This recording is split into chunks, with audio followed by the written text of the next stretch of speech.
আমার বউ গর্ভবতী আছে, 3 মাসের পর ফলিক অ্যাসিড সোনোগ্রাফি করো বলল ডাক্তাররা। ওই সময় আবার প্রভু আমাকে বলেছে যে তোর যে 10ওয়া অংশটা আছে যে তুই দিস, তুই ডাবল দিবি। প্রভু কি বলো? তারপর প্রার্থনা করলাম, আবার ওই জিনিসটা ভয়েস অফ আন্ডারস্ট্যান্ডিং বলছি, এটা আওয়াজ আমাকে নতুন আশিসের দুয়ার খোলার জন্য 20% আমার ইনকাম থেকে দিতে হবে। অসম্ভব ছিল আমার জন্য। তোর তোমার সোনোগ্রাফি ওষুধগুলো খাবো না। যখন প্রভু বলেছে ডাবল তাইত দে, তো দে।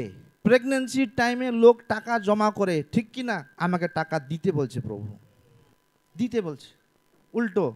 এবার সিলিন্ডার লাগবে, শেষ হচ্ছে। আমার বউ কি করতো, সিলিন্ডারের ওপরে হাত রেখে, প্রভু আমরা আজ্ঞাকারী হয় তোমার কথা শুনে আমরা ডাবল তাইত দিচ্ছি, তুমি গ্যাসটাকে শেষ হতে দেবে না। একটা মাস গেল, 28 তারিখ আমার পকেটে মাত্র 50 টাকা ছিল। গ্যাস শেষ, কিচ্ছু নাই, বউ প্রেগনেন্ট, ওষুধ খাচ্ছে না, আর খাবার শেষ। আমি গেলাম যেখানে রিক্সাওয়ালারা খায় না খাওয়া, বসতাম বোরার মধ্যে বাইরে, হ্যাঁ একদম একদম ময়লা, এত বড় বড় ভাত 18 টাকার নিয়ে আসলাম।